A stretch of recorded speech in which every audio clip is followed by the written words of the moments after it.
recording ends. All right. Welcome to week 8, and I don't know. It is what it is, right? And I could just imagine how busy you guys are right now, and that's to be expected. It's week 8 of your last semester of pre-health, and yeah, you guys are probably pulling your hair out, but everything seems to be going all right in the math. Class average is in the, I think it's in the high 70s, which is really good. Yeah. Oh, I hear you, Nicole. Yeah. Oh, yeah. It's just mayhem.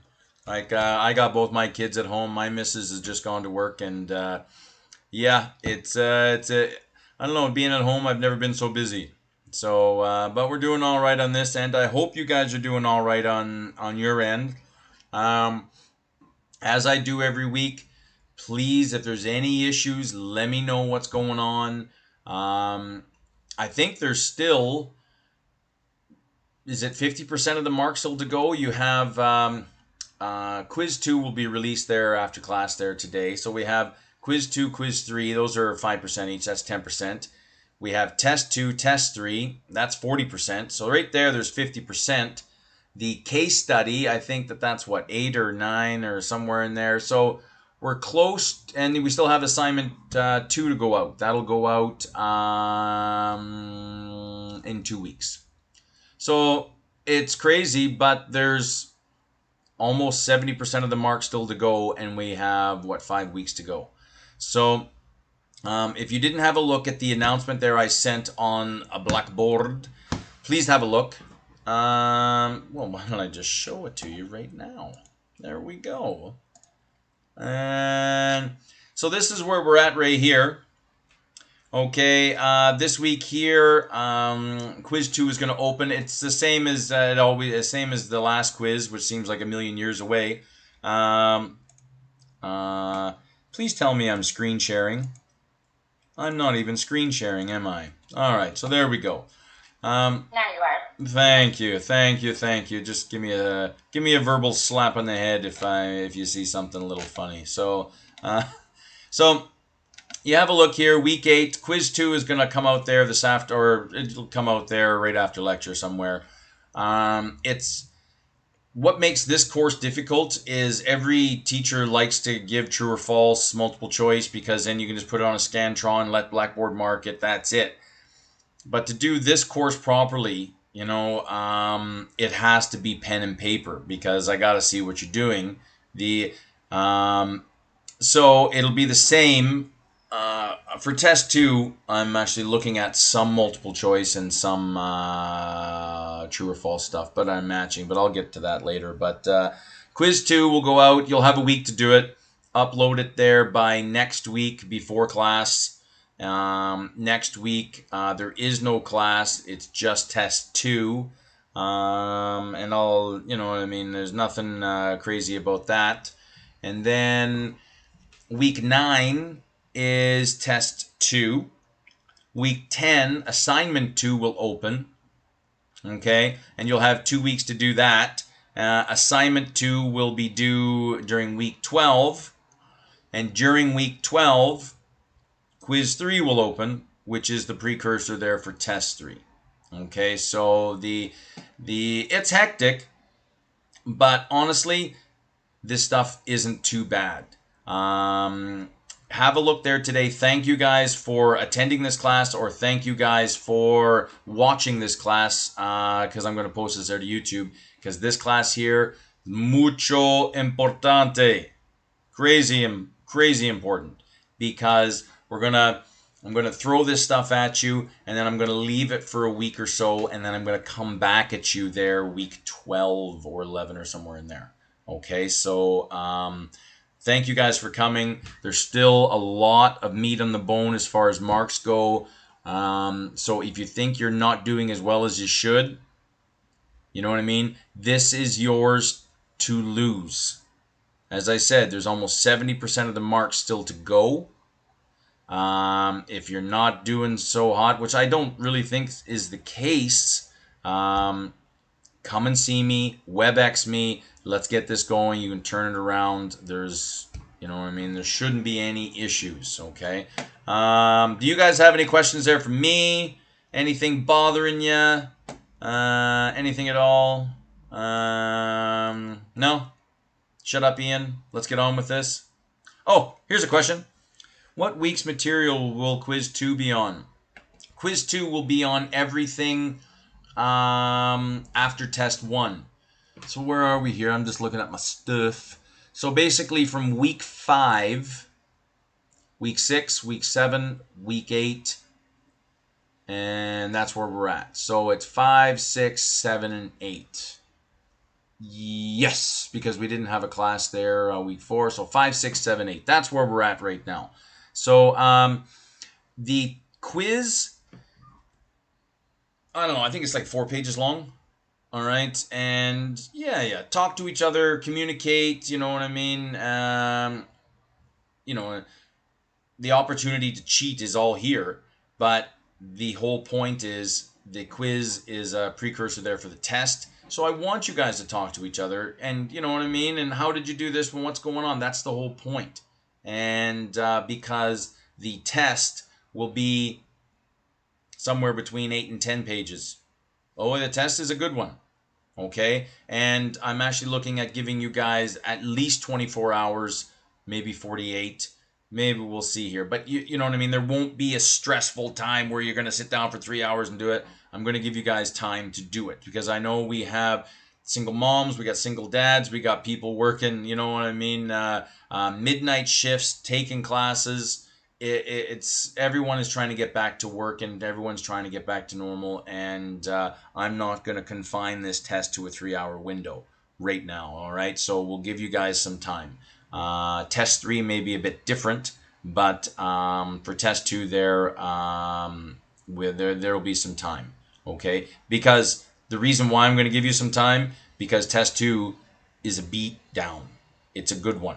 It'll have multiple choice, it'll have true and false, it'll have matching, and paper-based. So it'll probably be a 2-parter like last time. There'll be an electronic part, but then there'll also be a written part that you'll take pictures and upload. So, but it's more work for me, but I want you guys to get this because as minor as statistics is, it is pretty important stuff because you guys are going to be seeing these journals and reports and newspaper articles and all this for the rest of your careers. So very good. If you guys are good, please let me know. I'm going to start screen sharing, so I will not be able to see the comments.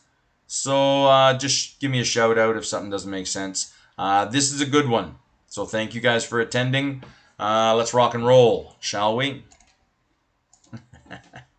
Oh, I tell you, life is good. All right, so just to go through this right here, according to the syllabus, this is where we're at. Measures of deviation. Like where we've been at there, like week 5 and 6, we've been talking about mean, median, mode. There's no more stem and leaves. There's none of that, you know.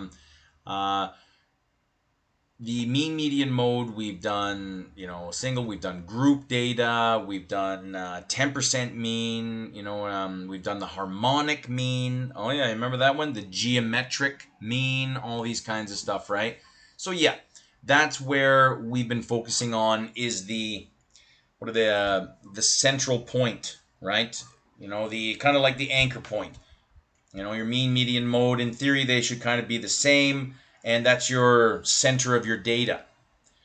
Good, we've covered that. Now we're on to another aspect of analyzing data is the spread of all of your data. Okay? Now, like one of the central points there of statistics is, you know, you do a survey, a sample or whatever, and you ask people these questions here. And ideally, you know, your question is going to elicit an answer that everybody is kind of all around this one central theme. So therefore now we can actually say that this group of people, they kind of think alike, which is an interesting thing to note. Oh yeah, you see my fingernails here? They're, my daughter was doing my nails there yesterday and I can't get it off. I've gone through half a bottle of acetone and it won't come off now, so I'm stuck with it. But anyway, it's not my color. But now let's say you do a study and your data is kind of spread out amongst them. So there's your mean, but the previous study, everyone was kind of in and around the mean, so everyone's kind of thinking the same. But if your data is kind of spread out, well, what are all these other people thinking? And so that's kind of the point of what this lecture is. It's comparing apples and oranges. And there is a way to do it. And today I'm just throwing this stuff towards the end of class or the end of the lecture there, and I'll tell you more about that there, and then there'll be a little bit on the test, and I'll show you, okay? But we'll get into all this kind of stuff. But what I wanted to show you here is this is the readings here, okay? It's only, 6 pages. This stuff here is not in the syllabus, okay? But in order to get this, you don't need to read it. It's only 3 pages. If you don't want to read it, well, then don't read it. But these, there's a couple of concepts there that I'm not going to test you on. But in order to do today's stuff, you got to know how to do it. So I go into these things here on the PowerPoint, but I'll show you what I'm going to test you on, what I won't. So, there we go. So let's go. Off topic, but not really. Rounding. Okay. I've noticed there on like the case study mark should be up. I'm hoping. What is today? Thursday. I'm hoping the case study mark should be up by tomorrow or Saturday. Because now we're going into the final round of tests and assignments and exams and all this kind of stuff. I just want you guys to be clear. Be careful of rounding. Okay. Like 8.453 is equal to 8.453. It's not equal to 8.5. Okay? And I shouldn't say a lot, but some people, and I was kind of relaxed on it there for quiz 1, quiz 2, these kinds of things. But I'm going to be a little bit more vigilant. Okay? And just be careful of rounding too much. Basically, you don't really want to round until the end.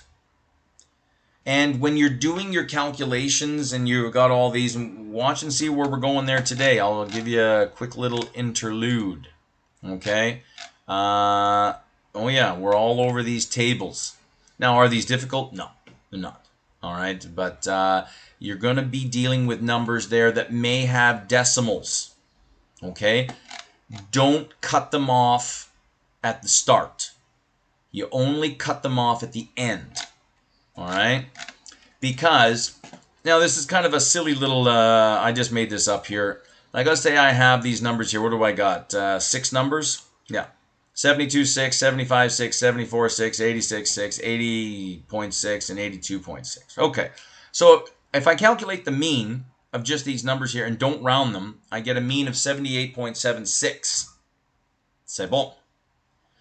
But if I round all these guys, so 72.6 would be 73, 76, 75, 87, 81, and 83. And you'll see what happens here. My mean is different. And sure, because you're going up 0.4, 0.4, 0.4, you're rounding up, right? So your mean is going to be up. And I'm just saying that as silly as a little example like this goes, it just shows you that rounding can and will influence your answer. And you know what I mean? If you do it too much, it could influence your answer negatively. Okay? So, and I mean in a bad way. So just be careful. Carry these numbers, and when you're putting them into your table, carry a couple of extras. You know what I mean? And then round at the end. We'll show you guys this, but just be careful of rounding, okay? again, this is 3.1 here. I'm just going to show you guys these guys right here. And they're not difficult at all. We're not going to be doing this one here. So this data set I chose because you're going to see it throughout the, I kind of use it throughout the PowerPoint.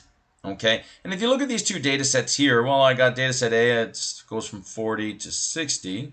And this one here, data set B, goes from 0 to 100. But if I do the mean and the median, wow, they both have the same. They both have the same mean and the same median. And which is kind of surprising, but maybe not, that they look so different. And you know what I mean? It all goes back to comparing apples and oranges. So if you're only going to use the mean and the median, well, then looking at this, they're exactly the same. But you can see they're not. And you see there's something called the range, which we've talked about there before. But very simple calculation. Take your highest minus your lowest, and your range is 20. So in this one here, your range is 20. This one here, your range is 100. And you can see there, now we've got some differences, which is what you want. You want, you know, in comparing apples and oranges, there's a lot of similarities, but there's also a lot of differences. And differences, similarities, they're all scientifically relevant. Okay, so there's your mean, your median, your mode is another one. Okay, range, you have the mid-range, which is you just take the range and divide it by 2, and in theory that gives you kind of a central point. We've covered that one there before, but not too bad here. Okay, so there's the range. And what we have here now, ooh, I don't want to do that. I want to do this. And once you have your data here, and you'll notice there that when I give you data like this, number one thing, write this down. Number one thing you want to do when I give you some mashed potato data, make sure that it's ordered from lowest to highest. Okay? Has to be. Because that's another way of divvying up and dividing and scientifically analyzing the data. Okay? So you'll see there that these two data sets there that we used there before, okay, they are in order from lowest to highest. But maybe I want to know what the lowest 25% are thinking, or the highest 25%, or maybe I want to know what 63% of the data is saying. All right, so this is where we introduce a word called a percentile.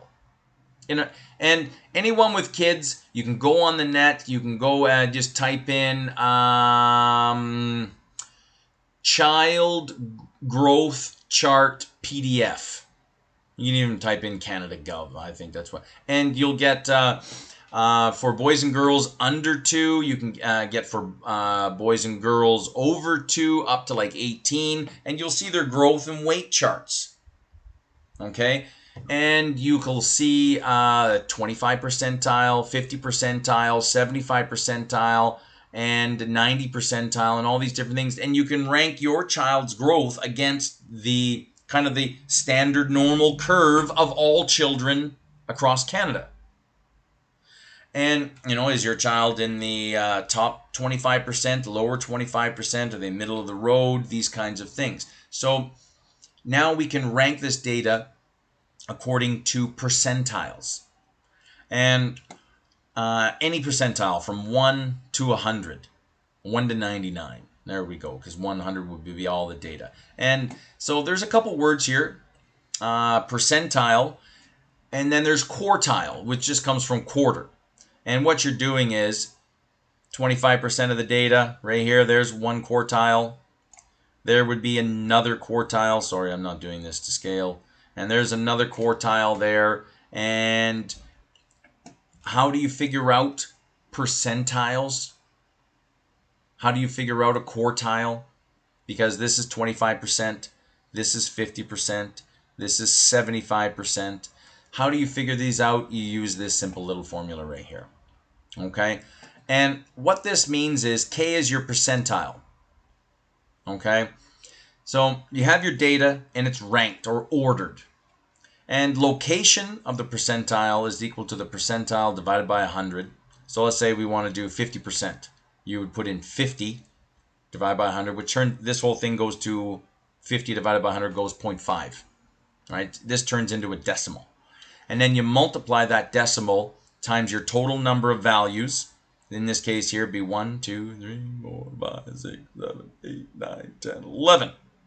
So that would be 11 plus 12. And then that would give you a location of where it would be. Okay, so let's just figure this out here.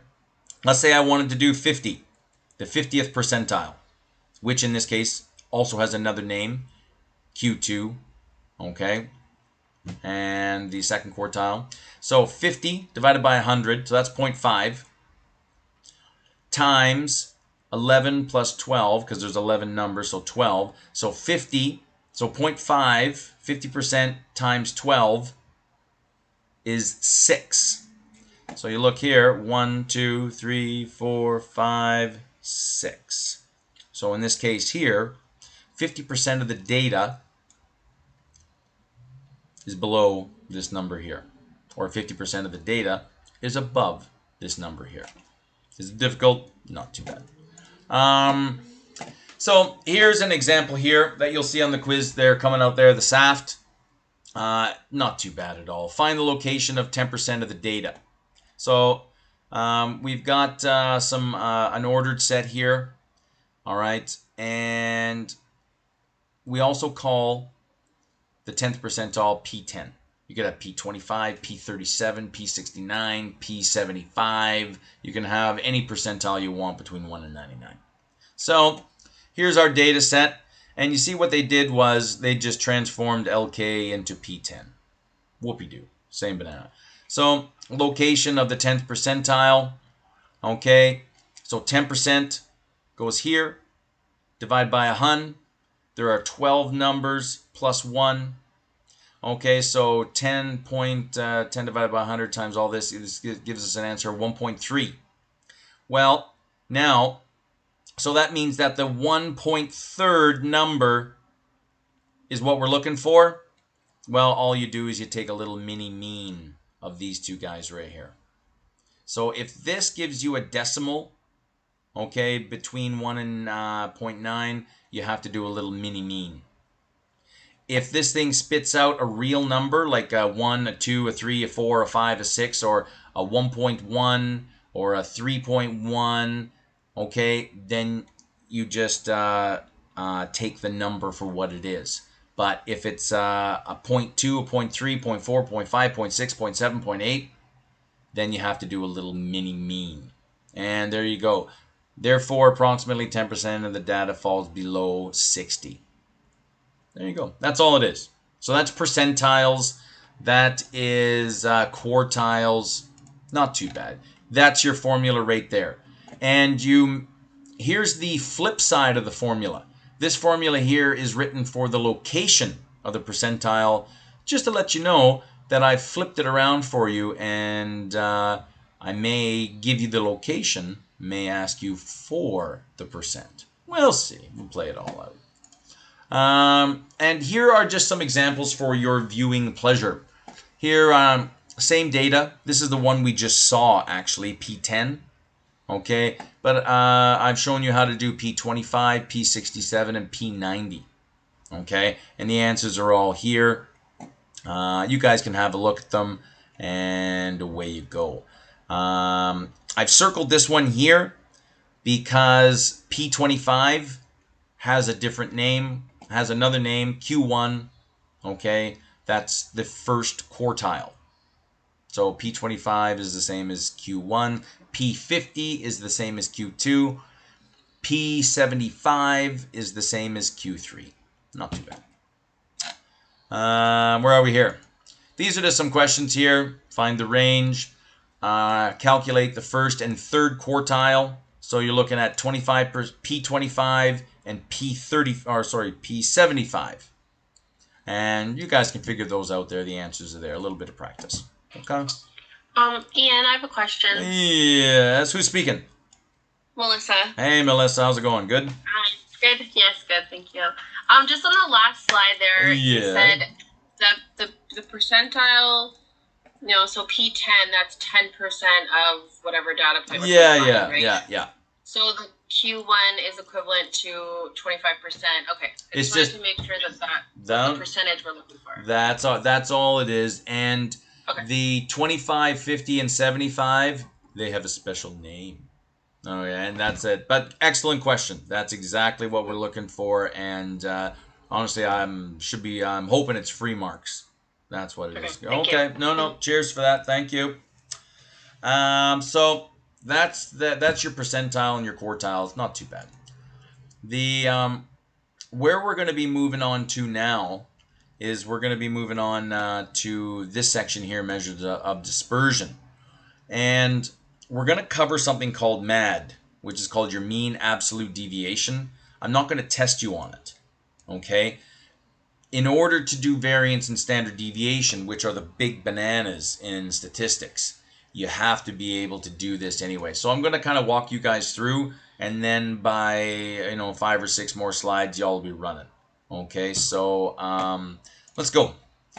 That same data set there that we've seen there before, right? The mean is what we've done now is you'll see there that I've added a couple of numbers. Because you remember the original one, I think the mean was 50, the median was 50, median, for both of them, right? But I've added the numbers here. And so we've got both data sets are the mean, the median is 55, and the range is 90. So if you're only judging on these 3 bananas here, you would say that these are basically statistically identical, right? Because they have the same range, same mean, same median. End of story. Go out for dinner, let's get out of here, I'm done. Well, it's really not the case. Because if you look at the green that's highlighted here, yeah, they both have 10 and 10, and they both have hun and hun. But if you look at the rest of the numbers here, these numbers here are between 33 and 77. So if we do kind of like a little fake range, 77 minus 33, what's that, 44? So we've got kind of a little mini range here. And then let's do a little mini range for this one here. I got 90 minus 20, which is 70. So you'll see here that this kind of little mini range here is about 44. This one here is 70. So they're not identical. And this is where the spread of data, because the green one, it's kind of spread around 40. And the second one, it's kind of spread around, it has a range, a little mini range of 70. So they are different. And these are one of the things there. How do we identify what is really going on here? Because these are important. These are the introductory way of analyzing. Okay? But I've just shown you there where this can falter.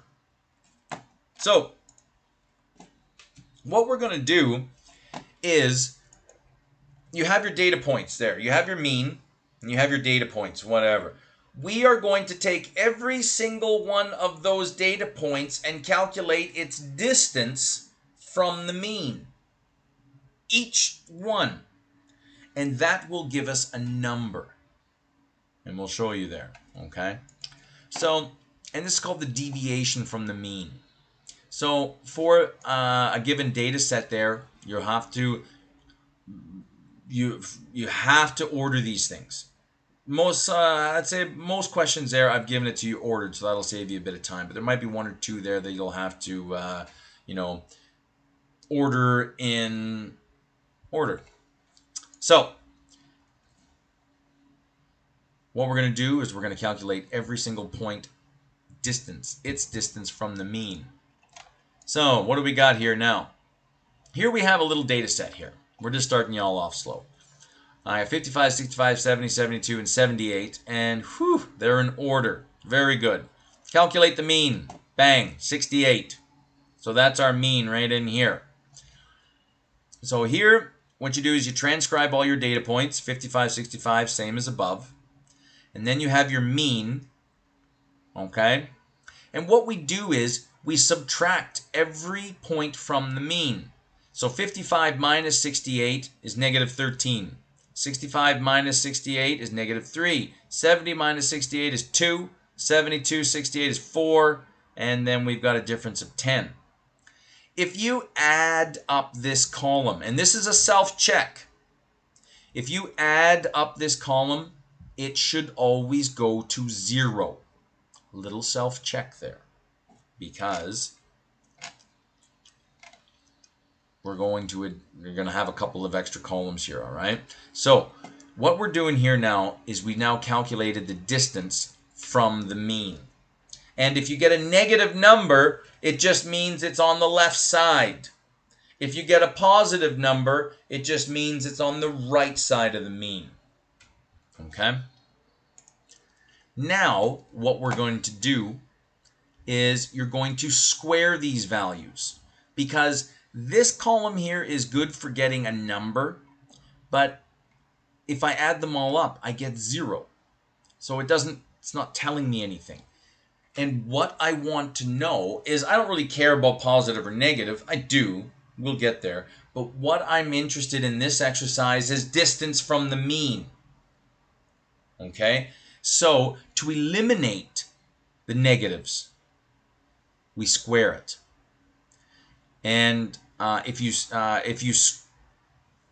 positive 2 times positive 2 gives us positive 4. Negative 2 times negative 2 also gives us positive 4. So negative times a negative gives a positive. So therefore now, if we square this number, we've now eliminated the negative. Okay? Which is what we want. So, again, you take your number, subtract it from the mean, you get a number, square the number. Add all the numbers and you will get this number. Now, you see what we're talking about here. This is a big banana, okay? Something called the variance. And this is what we're talking about. We're going to analyze the spread of the data. So here is your formula there for variance of a population, which we're not going to use. Okay?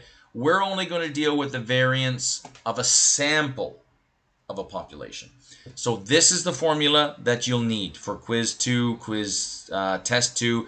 Also, we're going to be doing this on quiz 3 and test 3. This is the stuff here that will carry through. Okay? Basically, everything will carry through on this point, but we'll get more into that. So we've got the variance is equal to s squared, which is equal to the sum of x minus the mean squared, all divided by n, which is your total number of data points minus 1. Now, you see this one right here? We've already calculated that. You see? This fourth column here, we've squared everything and we added everything. That number right there just goes right on to the top. See, same formula as we just saw on the last page for variance. S squared is equal to the sum of x minus mean squared, all divided by n minus 1. So the sum of this column here goes right there. Okay?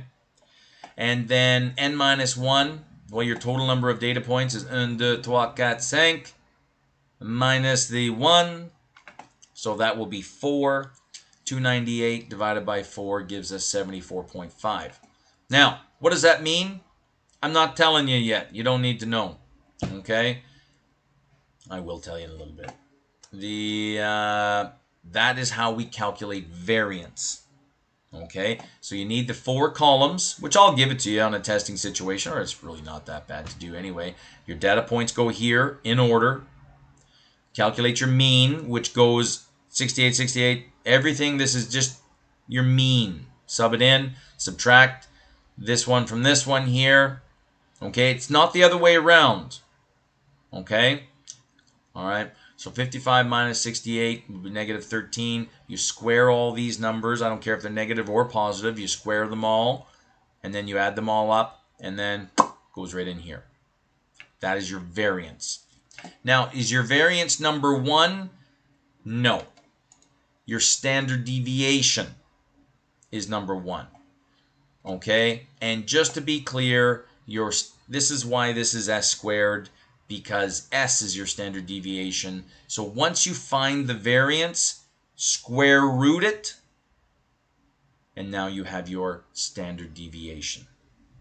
Okay, so you do everything you just did there for your variance, and once you get your variance, square root it, and that is your standard deviation. And please be careful, we're not using we're not using this for population. This is the formula there you're going to use, which is exactly the same formula as variance, but you remember variance was S squared and it didn't have the square root on it, right? All right. So the reason why we're doing this is all about the spread. And why is this important? Well, it's for something there called the standard normal curve. And we'll get more into this there. But you have a look here. Standard deviation is the most common statistical measure of dispersion. Dispersion. And calculated there by taking the square root of the variance. Okay? So I'm not going to test you on the MAD or anything like this, right? But this is basically the MAD right here. So in order to get the variance, in order to get the standard deviation, you got to do the MAD. All right, but I'm not going to test you on it for sure, per se, but I'm going after the variance and the standard deviation. So, and you'll see here that this graph right here, it's tighter. So there's more people thinking along the same lines, which is interesting. If you have more spread out data, now you've got people over here who are not thinking like you. All right, and it's important. So, calculate and compare the sample standard deviations of the two data sets to determine which set has a greater dispersion. Okay, so if you see something like this, I don't know if I'll give you two. I might give you two data sets, but I'll show you this is actually a lot of work. Okay, so I might give you one data set and let you go at it. I might give you two data sets, but significantly shorter number of data points. But you have a look here. You have data set A, data set B. They're in order. Okay, they kind of look very similar. So let's do the mean. Easy peasy, right? Add them all up, divided by the number. Well, we see here they both have a mean of 55. Interesting. Okay. Significantly important. We need to document it. So, but we're looking for the standard deviation. So again, you see how much work this is? I wouldn't give you two data sets this big.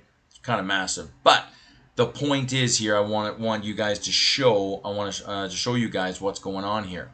So you have your data sets up here. They're in order. Throw them in your X column. Throw them in your X column. Data set A, data set B. And you have your mean. See, they're missing the mean here column. All right? They're missing the mean column. They're being lazy. But you go 10 minus 55, negative 45. 33 minus 55 is negative 22. They're doing the same thing. Subtracting your data point from your mean. So you've got all these numbers here. What do? Square them. And yeah, you're going to get some beasts. You might, negative 45 squared is 2025. Be careful of calculator error. Okay? And in this situation here, be extra careful on rounding. Okay? If you get a couple of decimals, keep them. It's okay. This is junk. This is not your final answer. Okay? This is what you're looking for here. This is the number that's going to get put into the variance formula, right? So it's all right. And if you're rounding, round at the very end. And only round as much as you need to. Okay? So anyway, we've done all our calculations here. And here I got this number, 6,728. And here I got this number here, 9,250. Well, let's plug and play, shall we? And what we have done is we plug that number into my variance formula. You remember on the numerator on top. and then n minus 1 on the bottom, okay? And then I did the square root of the variance. So they're jumping steps here, but I think it's very doable, and we got a standard deviation of 21.92. Okay, well, I don't know. What does that mean?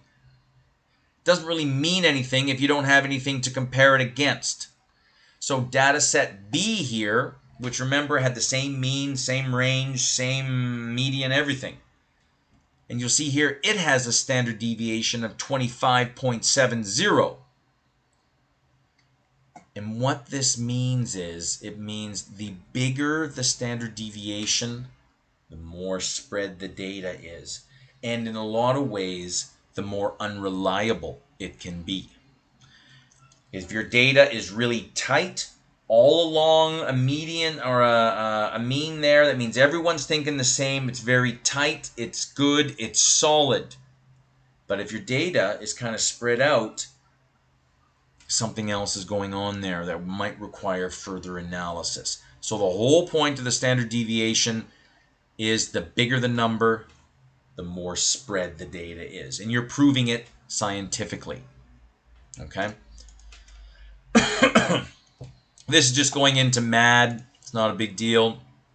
This one here, it's easy peasy. It's called the range rule of thumb.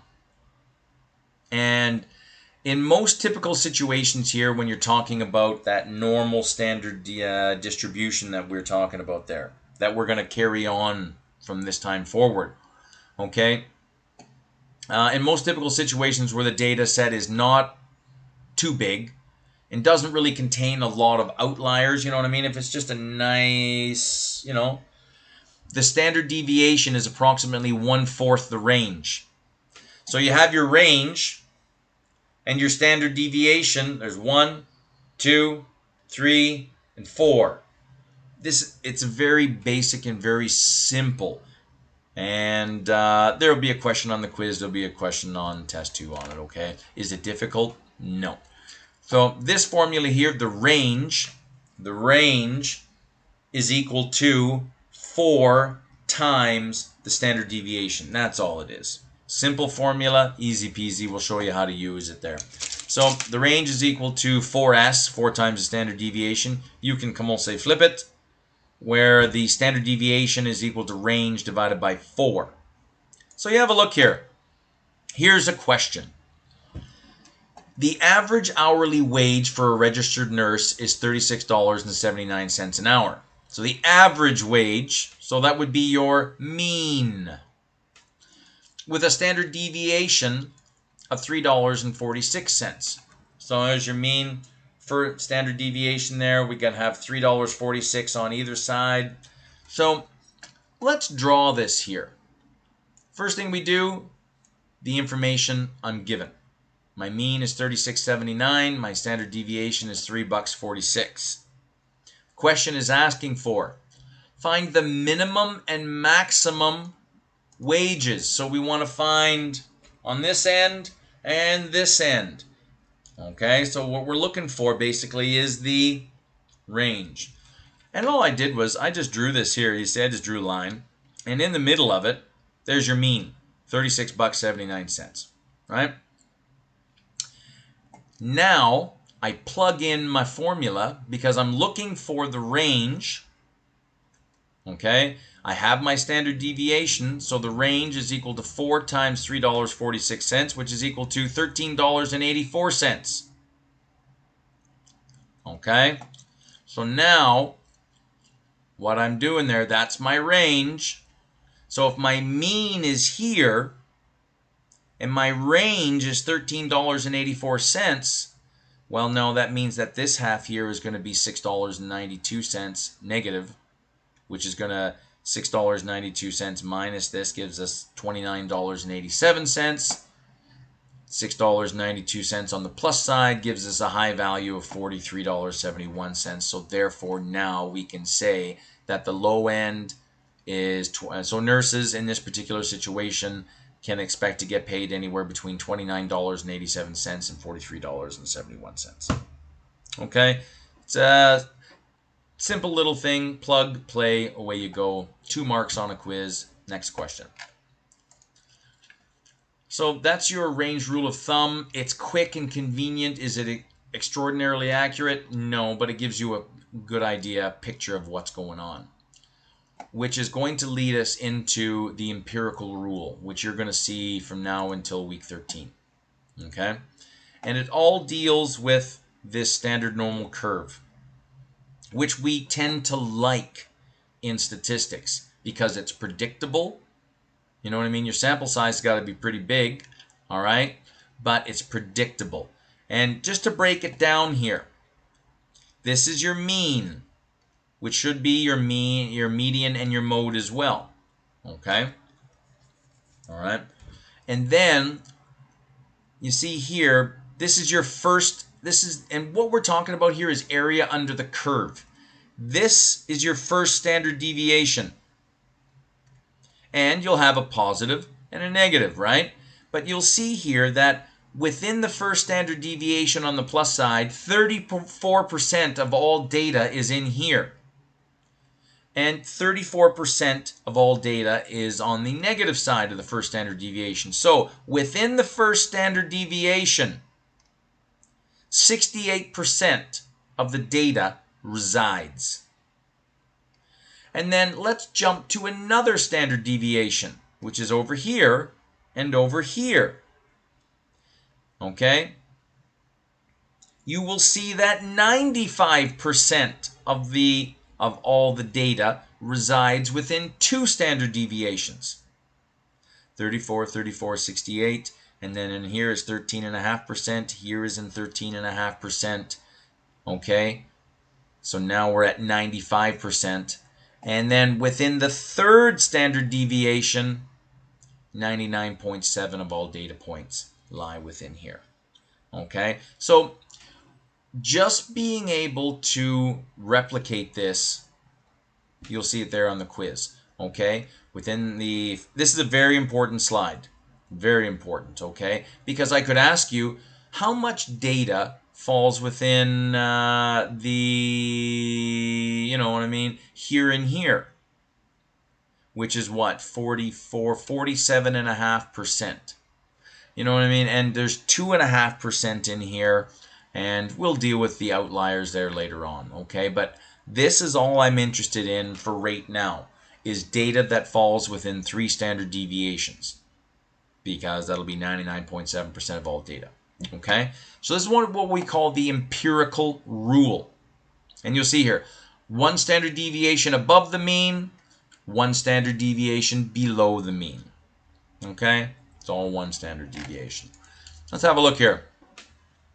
The empirical rule allows for more precise information to be drawn about the distribution of data and the percent of data that falls within certain intervals around the mean. Keywords you're looking for are bell-curved or normal distribution. Okay? And you'll see here that the areas under the curve and corresponding to the standard deviations, they all represent the amount of data. But here, you will have your actual data on the plot. And now maybe this particular one here is the number of bananas eaten yearly by teenagers. Okay? So the average amount of bananas eaten by teenagers over a given year is 68. Okay, that's your mean.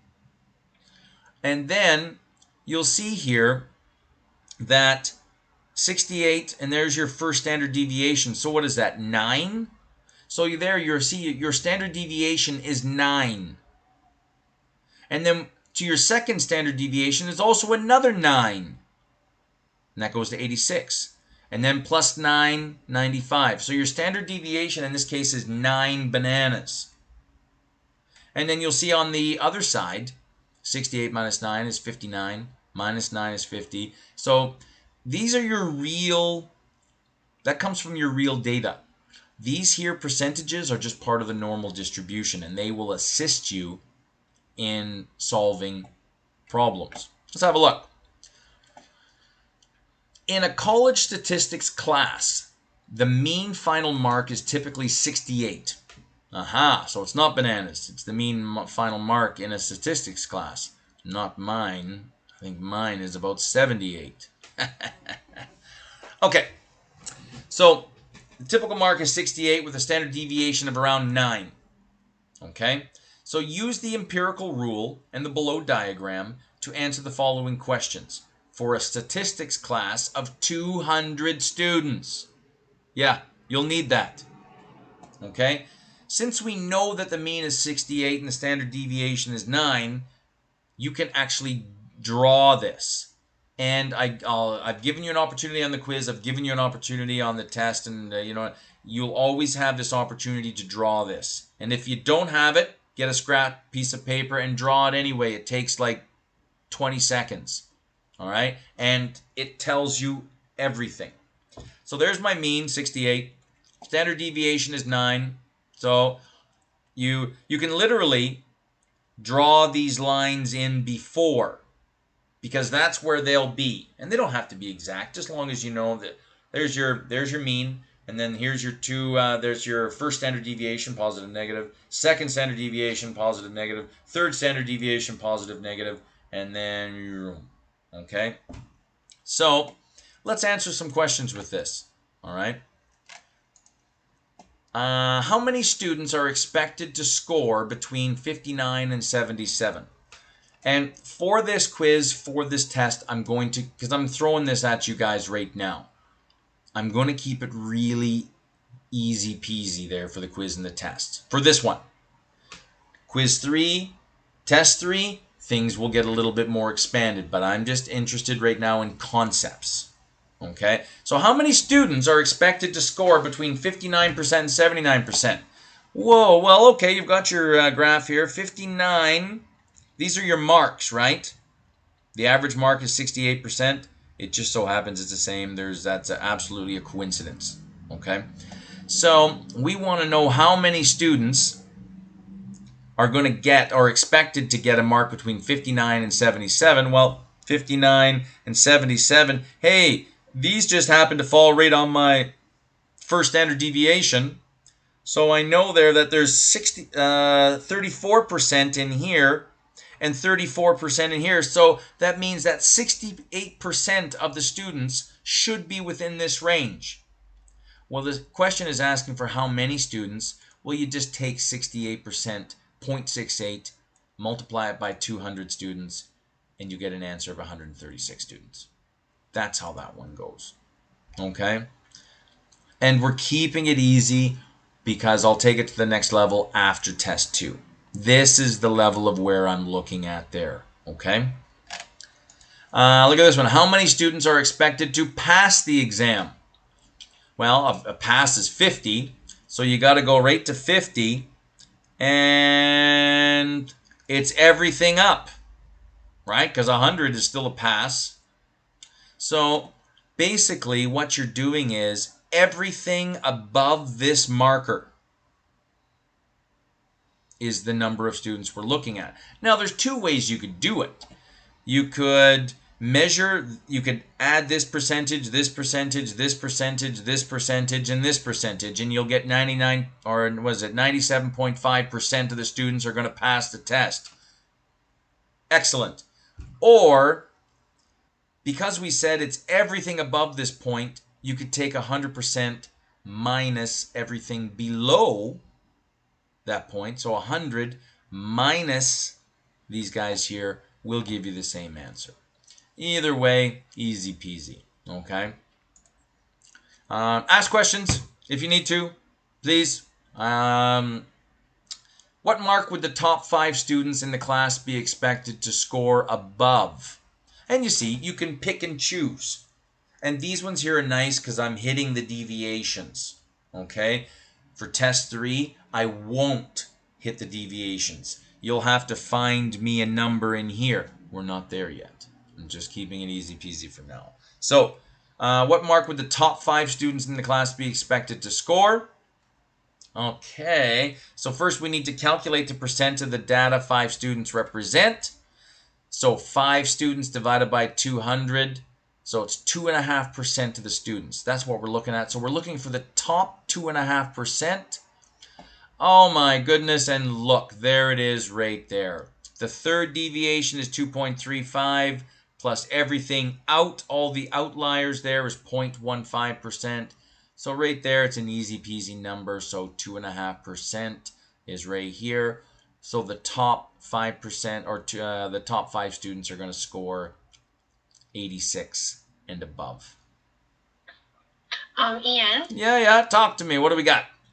I have another question. What's the 200? Is that like because there's a negative standard deviation on both sides? No, no, good question. The 200 is just your number of students. Oh, okay. No, and I was just gonna that awesome. I was just gonna bring that back in. You can't do these unless I give you a sample size or a population size. You know what I mean? Good.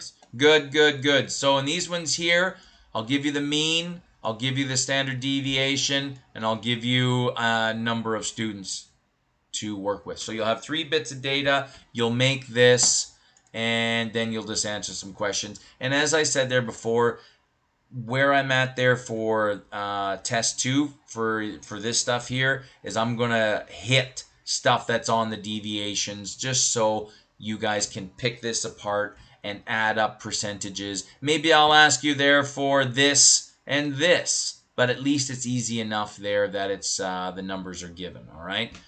Test 3, we'll take it to the next level. We just did that one. And yeah, so that's it. These are some questions here that you guys can do. Have some fun with this stuff. The questions are posted. Your quiz 2 is ready to go. Questions? Talk to me.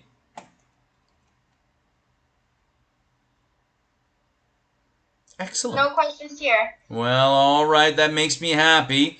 But please know that if anything's bothering you, get a hold of me. The quiz, I'll open it up right now. And y'all have a week. It'll be due... our test 2 next week will open at 11. So quiz 2 should be uploaded there before 11. Okay, just to kind of finish it all off. And but other than that, I think you guys are doing great and proud of you. Just keep tearing it up, man. You got 4 weeks to go, and don't you dare take your foot off the gas. In fact, push it down. All right, because I could probably tell. Are you guys into your kidney lab yet? If you're not, you should be. No. No kidney? No, we just finished cardio, or we just did the cardiac dissection and the nervous system. Oh, really? Okay, so then your kidney should be in the next week or so. How was the heart lab? Was that a smackdown or what? I thought it was pretty easy. Awesome. Yeah, it was good. Honestly, I tell my students there when I'm doing it in lab, some student, you hand out a heart, right? And you're lucky, man. You got a piece of esophagus and trachea, and you know what I mean, attached to it because it comes from the abattoir, right? And if you have kids, I've done it with my kids. You go and buy a heart and dissect it, and you put your finger right through the aorta, feel it. You guys, where you guys are going, you guys may have to put your finger in somebody's aorta to save their life. So you might as well know how it feels. So, no, it's all good. I am proud of you guys. Keep tearing it up. And let me know if you're having any issues. But we got quiz 2, test 2, assignment 2, quiz 3, test 3. And that's all in the next 5 weeks. So you guys are doing good. Keep going. There's still, I think, 65 to 70% of the mark still to go. So it's yours to lose. Don't lose it. Keep in contact if anything is giving you trouble. But get out of here. Enjoy your day. And quiz 2 will open up now. Thank you. Have a great day. Thanks, guys. I'm going to start recording or start unrecording if you all have any questions. But other than that, get out.